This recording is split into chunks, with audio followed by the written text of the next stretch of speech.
We are Dave and Spandana, a software engineer and developmental pediatrician who gave up everything and bought a sailboat. Join us on our adventures on board our 1993 caliber 40 as we travel the world collecting memories and barnacles.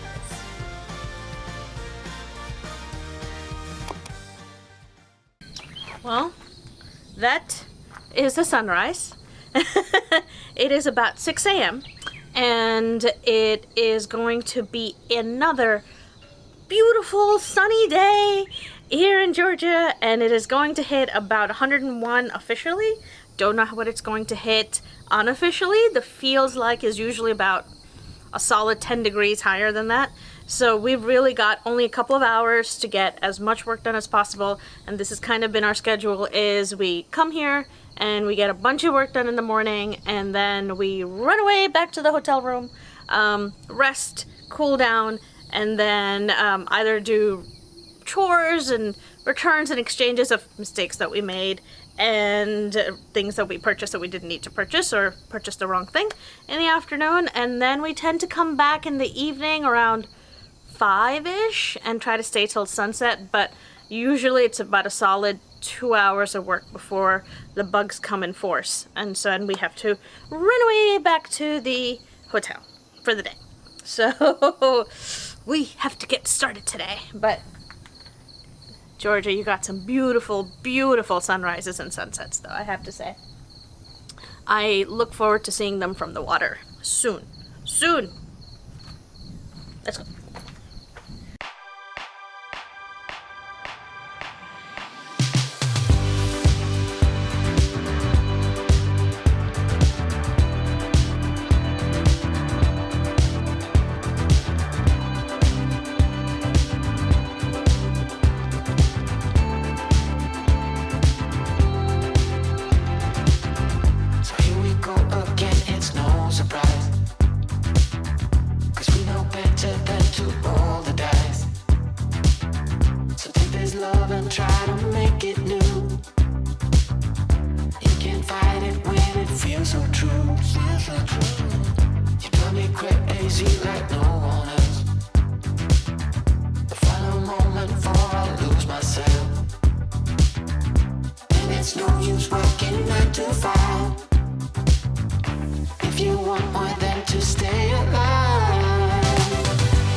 I don't know if you can see it, but basically it is 10 o'clock. Already feels like 97 degrees, which I can attest to in the sun.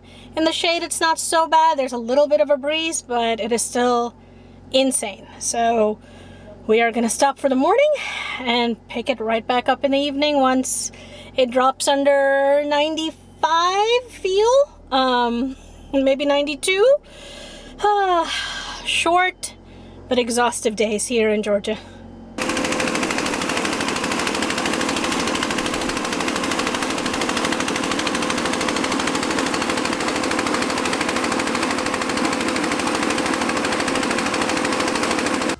All right, we are making progress in our bottom sanding. This black layer is basically what we started with, and we took it down to sort of the dark blue layer. And the final goal is either to get it to the white, which is the barrier coat, or to get it to at least the light blue, which will basically expose any sort of air pockets that have been trapped that got painted over, or irregular areas, and also these. So this are blisters that we found. Some people call them boat pimples, but basically they are almost perfectly circular. They're in clusters almost the whole way down the boat, and the problem with these is that they could be a sign of osmosis. A blister that is considered osmosis is typically caused by solution or moisture being trapped under the gel coat or a top coating and softening up that area. Over long periods of time, this can even affect the structural integrity of the hull if the damage gets bad enough. If left untreated, these can get pretty big and start to damage the hull, so early treatment is highly recommended. So our plan is to get them down to the fiberglass and to make sure that there's no damage to the fiberglass layer itself. So we're going to sand out these areas, but we don't need to do the whole boat, hopefully, yet. And what's really funny is that our boat has a little bit of a tilt to this side. So, no, I apologize, that side. So it has a port side tilt to it, which we saw because all the barnacles grew above the old water line, and that's actually a reason why we're moving the water line up. But on this side, the water line is lower, so there were no barnacles on the bottom boot stripe, but it's the side that had more of these. I don't know if there's a connection to it, but it's really interesting because on the other side, there is little to no spots like this that will get grinded down and everything. So we'll have to see how bad it is, but yeah. We're getting there, and hopefully we don't have to do a full osmosis treatment. Exciting morning this morning.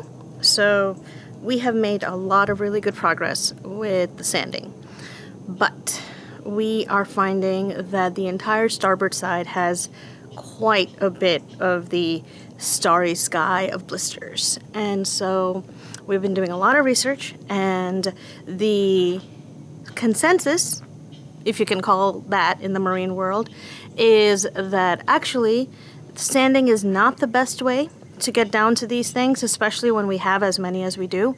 The best thing to do would be to actually blast it, and so there is a few different options when it comes to blasting the boat.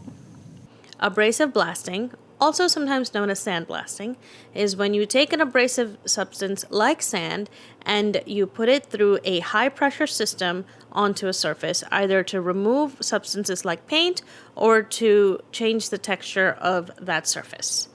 We went for something called dustless blasting, which mixes water and this abrasive substance inside the blast tank. And by introducing water, in theory, it means that it is going to be a little less destructive to the surface and also will suppress the dust that's usually caused by sandblasting. And we are going with the wet blasting, the water blasting basically. So we're going to power wash Turtle in the way that she's never been power washed before, in a way. So we are going to remove everything from all around the boat, clear out all of our sanding equipment, and they should be here pretty soon to set up the blasting equipment, and we'll take you through every step of it and we'll see how it goes. Once we take it down to laminate, then it's time to build her back up, and we've got, I think, all the paints and equipment we need to do that, and that should be a lot of painting and a lot of fun, actually. So it's not sanding, at least, which is nice. Let's get to clean up.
Thanks for watching. Join us next week when we dust off the sand and see what we find underneath.